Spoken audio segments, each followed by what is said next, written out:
Praise the Lord. தேவனுக்கே மகிமை உண்டாவதாக. மாரநாதா ரிவைவல் சர்ச் மூலமாக இந்த வார்த்தைகளை கேட்டுக்கொண்டிருக்கிற உங்கள் ஒவ்வொருவரையும் இயேசுவின் நாமத்தினாலே அன்புடன் வாழ்த்தி வரவேற்கிறோம். கர்த்தர் இன்று நம்மோடு பேச இருக்கிற வார்த்தை என்னவென்று பார்ப்போமா? 99ஆம் சங்கீதம் 5ஆம் வசனம். தேவனாகிய கர்த்தரை உயர்த்திட பணியுங்கள். ஆம், என் அன்பான சகோதர சகோதரிகளே, இந்த வசனத்தில் கர்த்தர் 2 முக்கியமான காரியங்களை நமக்கு வெளிப்படுத்துகிறார். முதலாவது காரியம் தேவனாகிய கர்த்தரை உயர்த்துதல். இரண்டாவது காரியம் அவரை பணிந்து கொள்ளுதல்.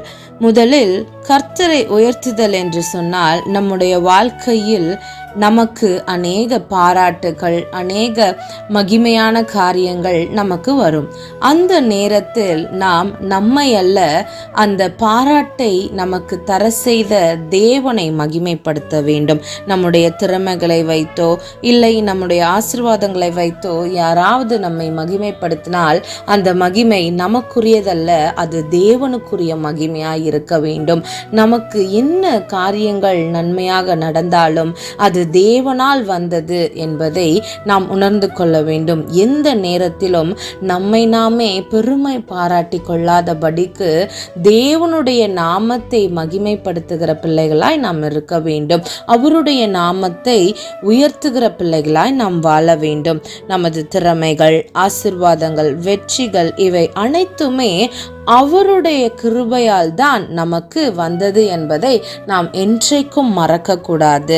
எனவே நாம் நம்மை அல்ல, நம்முடைய மனிதர்களாகிய பிறரை கூட அல்ல, நம்முடைய படைத்தவரை தான் நாம் துதிக்க வேண்டும், அவரை தான் நாம் உயர்த்த வேண்டும். இதைத்தான் யோவான் சானகர் சொல்கிறார், அவர் பெருகவும் நான் சிறுகவும் வேண்டும் என்று. இவ்வாறு வாழ்வதே தேவனுக்கும் பிரியமாயிருக்கும். தேவனுடைய வார்த்தை இப்படியாய் சொல்கிறது அல்லவா? தாழ்மையுள்ளவர்களுக்கோ தேவன் கிருபை அளிக்கிறார் என்று சொல்லி.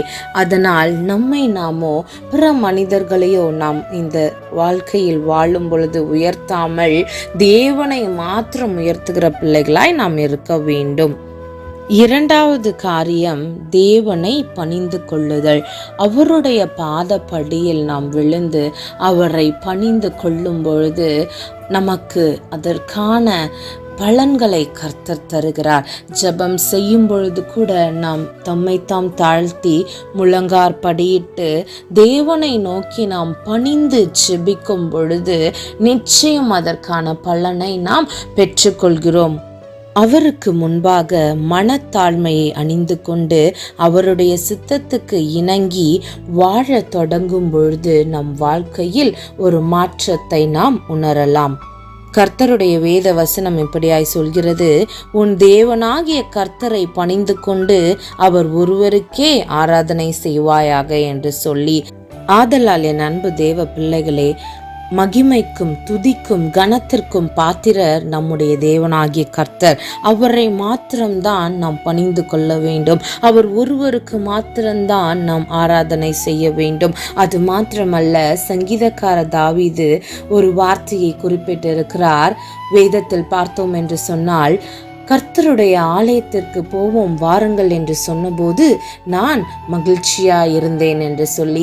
இதற்காக நாம் ஆலயத்திற்கு செல்கிறோம், அவரை துதிப்பதற்கு, அவரை மகிமைப்படுத்துவதற்கு, அவரை தேடி அவரை பணிந்து கொள்வதற்கு, அவரை உயர்த்துவதற்கு, அவர் நம்முடைய வாழ்க்கையில் செய்த நன்மைகளுக்கு நன்றி சொல்வதற்கு என்று அநேக காரியங்களில் நாம் தேவனை உயர்த்திட, அவரை பணிந்து கொள்வதற்காக, அவரை மகிமைப்படுத்துவதற்காக நாம் ஆலயத்துக்கு செல்கிறோம் அல்லவா? அதைத்தான் தேவன் விரும்புகிறார். அதை நாம் இன்னும் தொடர்ந்து நாம் செய்வோம். நம் வாழ்க்கையில் ஆண்டவரை தேடுவதில், அவரை உயர்த்துவதில், அவரை பணிவதில் ஏதாவது குறைகள் இருந்தால் அதை தேவனிடத்தில் ஒப்பு கொடுத்து இந்த வார்த்தையின்படி அவரை உயர்த்தி பணிந்து தேவனுடைய பாதத்தில் நாம் விழுவோம். கர்த்தர் நம்மை நிச்சயம் ஆசீர்வதிப்பார். ஆமேன், ஆமேன், ஆமேன். God bless you.